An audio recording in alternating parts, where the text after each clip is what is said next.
بھی ہے، جامع ترمذی میں بھی ہے، سنن ابی داؤد میں بھی ہے، سنن نسائی میں بھی ہے، اور بہت سی کتابوں میں موجود ہے۔ اور یہ عن عبادہ بن صامت رضی اللہ تعالی عنہ، حضرت عبادہ بن صامت سے ہے مرفوعا کہ حضور نے فرمایا لا صلاۃ لمن لم یقرأ بفاتحۃ الکتاب، اس شخص کی کوئی نماز نہیں ہے جس نے کہ سورہ فاتحہ کی تلاوت نہیں کی۔ اب اس سے ہمارے ہاں ایک بڑا اختلاف پیدا ہوا، وہ نوٹ کر لیجیے۔ ایک رائے یہ ہے آپ اگر علیحدہ نماز پڑھ رہے ہیں تو ظاہر بات ہے کہ آپ کو ہر رکعت میں خود پڑھنی ہی پڑھنی ہے سورہ فاتحہ۔ جب باجماعت پڑھ رہے ہیں اب کیا شکل ہو؟ امام پڑھ رہا ہے سورہ فاتحہ تو کیا مقتدی کو بھی پڑھنی چاہیے؟ اس حدیث میں جو الفاظ کی شدت ہے اس کی بنا پر رجحان یہ ہوتا ہے کہ یقیناً اس صورت میں ہر شخص کو لا صلاۃ لمن لم یقرأ بفاتحۃ الکتاب، جس نے کہ فاتحہ کی تلاوت نہیں کی، قرأت نہیں کی، اس کی کوئی نماز ہی نہیں۔ تو یہ موقف ہے امام شافعی کا، یہی مسلک ہے ہمارے اہل حدیث بھائیوں کا کہ آپ چاہے اکیلے نماز پڑھ رہے ہو، چاہے امام کے پیچھے پڑھ رہے ہو، اور چاہے امام جو ہے وہ جہری رکعت پڑھا رہا ہے اور چاہے سری رکعت پڑھا رہا ہے۔ خاموشی والی رکعت سورہ آپ کو معلوم ہے کہ نماز جو ظہر اور عصر کی ہے تو چاروں رکعتیں جو ہے وہ سری ہے، مغرب کے اندر آ کر دو جہری ہیں ایک سری ہے، عشاء میں آ کر دو جہری ہیں دو سری ہیں، سورہ اور نماز فجر کے اندر دونوں جو ہیں وہ جہری ہیں۔ تو چاہے جہری ہو چاہے سری ہو، آپ کو بھی لازماً جو مقتدی ہے اسے بھی سورہ فاتحہ پڑھنی ہوگی۔ اب اس کے لیے انہوں نے یہ طریقہ جو ہے تلقین کیا ہے کہ امام تیزی سے نہ پڑھے، رک رک کر پڑھے، الحمدللہ رب العالمین، اس کے بعد اتنا وقفہ دے دے کہ جو مقتدی ہے وہ بھی کہہ لے اپنے دل میں یا پڑھ لے الحمدللہ رب العالمین الرحمن الرحیم۔ تو یہ رک رک کر پڑھنا، خاص طور پر اگر آپ کو موقع ہوا ہو کسی اہل حدیث امام کی امامت میں نماز ادا کرنے کا تو آپ دیکھیں گے کہ بڑا فرق ہے۔ ہمارے جو حنفی امام الحمدللہ رب العالمین الرحمن الرحیم مالک یوم الدین ایاک نعبد و ایاک نستعین، چار آیتیں جو ہیں وہ بھی ایک ساتھ میں پڑھ جائیں گی،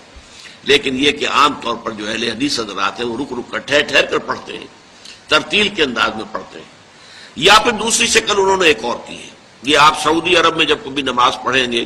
اور آپ پڑھی ہو آپ نے تو وہاں آپ دیکھیں گے کہ امام جو ہے وہ سورہ فاتحہ پڑھنے کے بعد کوئی ایک منٹ جو ہے خاموش رہتا ہے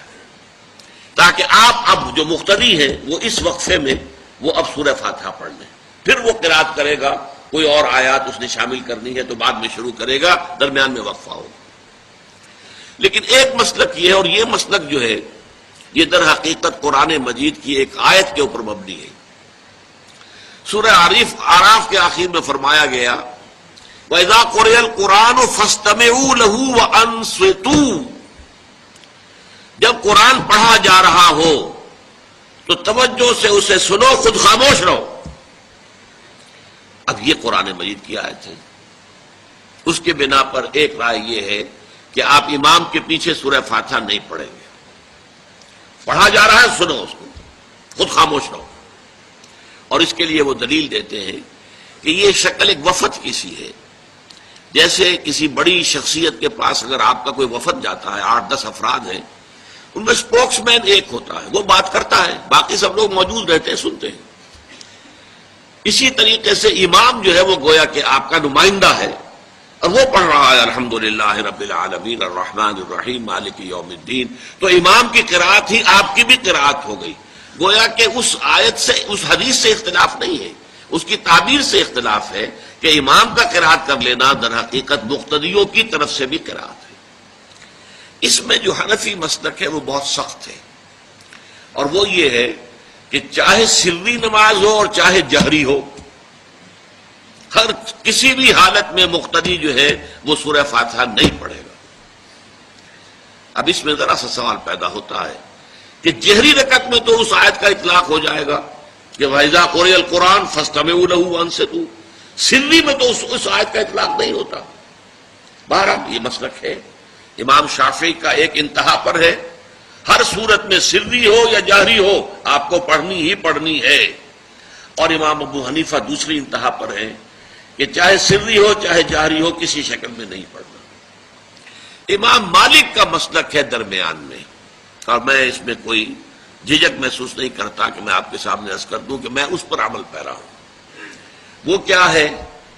جہری نماز میں خاموش رہو اور سنو، اس آیت کا اطلاق ہو جائے گا جب بلند آواز سے پڑھ رہا ہے امام تو پوری توجہ، فاستمعوا لہ، اپنی پوری توجہ کو اس کے سننے کے اوپر مرکوز کر دو اور خود خاموش رہو، سری رکعت میں البتہ، جبکہ وہ بھی خاموشی سے پڑھ رہا ہے، آپ بھی خاموشی سے پڑھ رہے ہیں۔ بہرحال ان چیزوں میں نے یہ سب کچھ بیان کیا ہے، تو اس سے جو میرا مقصود ہے وہ یہ ہے کہ معلوم ہو جائے کہ اس میں کوئی بڑی بنیادی بات نہیں ہے، نہ یہ کہ جو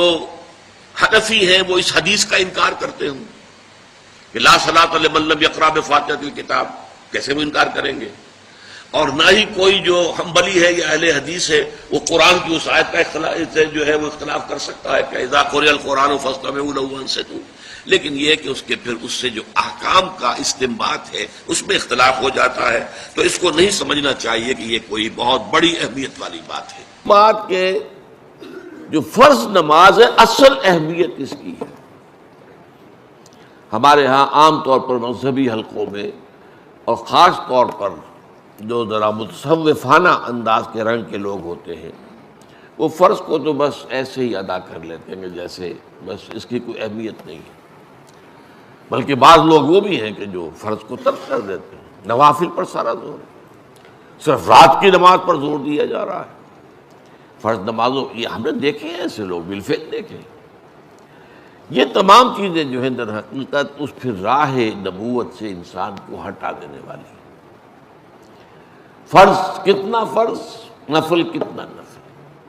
نوافل کے بارے میں جو ہے شریعت سے ثابت ہے، وہ تہجد بھی نافلۃ لک، حضور کے لیے تو لازم تھی، باقی کے لیے لازم نہیں ہے۔ جو قیام اللیل شروع میں تھا وہ لازم نہیں ہے، ہاں رمضان مبارک میں اس کی تشویق ہے، ترغیب ہے، وہ خاص ایک مہینہ ہے، اس میں دن میں کھانا پینا جو ہے وہ حرام کیا گیا، تو رات کو 2/3 رات یا 1/3، کم سے کم 1/3 رات جاگو اللہ کے قرآن کے ساتھ، اللہ کی کتاب کے ساتھ۔ تو یہ اصل میں جو توازن ہے یہ جو ہے بہت ضروری ہے۔ ارأیت اذا صلیت الصلوات المکتوبات، حضور آپ نے دیکھا، غور فرمائیے کہ اگر میں جو فرض نمازیں ہیں وہ ادا کر، اب مثلا ایک حدیث مجھے اور یاد آئی، فرض نماز کی اہمیت کو بیان کرنے کے لیے حضور نے فرمایا جس شخص نے عشاء کی نماز بھی جماعت کے ساتھ ادا کی اور پھر فجر کی نماز بھی جماعت کے ساتھ ادا کی، اس کے لیے پوری رات کا قیام لکھ دیا جائے گا۔ فرض کی یہ اہمیت ہے۔ تو اذا صلیت المکتوبات، صلوات المکتوبات وصمت رمضان، اور میں روزہ بھی رمضان کے روزے رکھ دوں، باقی روزہ رکھنا آپ کی مرضی پر ہے، رکھیں ٹھیک ہے، لیکن وہ جو لازم نہیں ہے۔ نجات کے لیے لازم جو بیس لائن ہے وہ جو عبادات فرض، اس کے بعد جتنا آدمی اضافہ کر سکے، حالات کو بھی دیکھے۔ بعض حالات ایسے ہوں گے کہ اس میں اصل اہمیت جہاد کی ہو جائے گی، قتال کی ہو جائے گی۔ اب ایسا حال بھی ہو سکتا ہے کہ اسلامی نظام قائم ہے، اسلامی حکومت قائم ہے، نظام خلافت قائم ہے، تو اب قتال کا معاملہ جو وہ حکومت کے ذمہ ہے، حکومت انتظام کرے گی۔ اگر کہیں 10,000 آدمی چاہیے، 10,000 آدمی نکل آئے چل جانے کے لیے، تو باقی آرام سے گھر میں سوئیں یا نوافل پڑھیں، ساری رات کھڑے رہیں، ٹھیک ہے، یہ تقرب بالنوافل کا موقع ہوگا۔ لیکن اگر اللہ کا دین جو ہے وہ مغلوب ہے، پامال ہے، اسے پاؤں تلے رودا جا رہا ہے، شریعت کی دھجیاں بکھیری جا رہی ہیں، اوامر کا استہزاء ہو رہا ہے، اور جو منکرات ہیں ان کی تبلیغ ہو رہی ہے، اس وقت آدمی نوافل میں لگا رہے، وہاں تو فرض ہو جائے گا، امر بالمعروف نہی عن المنکر، جہاد، اس کی جو بھی تقاضے ہوں، اس وقت سارے تقاضے اس کو بیان کرنے کا موقع نہیں ہے، اس اصل شے وہ ہوگی۔ اس فرض کو ترک کر کے نوافل میں لگیں گے تو یہ نوافل منہ پر دے مارے جائے گا۔ اس کو بہت زیادہ نمایاں کرنے کے لیے میں مثال دیتا ہوں کہ ذرا سوچئے، جب دامن احد میں معرکہ جاری تھا اور صحابہ کی جان پر بنی ہوئی تھی، خود حضور کی جان پر بنی ہوئی تھی، آپ کو معلوم ہے آپ زخمی ہوئے ہیں اور اتنا خون آپ کا بہہ گیا ہے کہ آپ بے ہوش ہو گئے ہیں اور خبر اڑ گئی کہ آپ کا تو انتقال ہو گیا، شہید ہو گئے۔ اس وقت اگر کوئی شخص مسجد نبی میں بیٹھا ہوا درود کی تسبیح پڑھ رہا ہو یا کوئی اور نوافل ادا کر رہا ہو یا قرآن پڑھ رہا ہو تو اس کے بارے میں کیا حکم آپ کا ہوگا؟ پکا منافق، حالانکہ کام تو وہ اچھے کر رہا ہے۔ درود کی کتنی فضیلت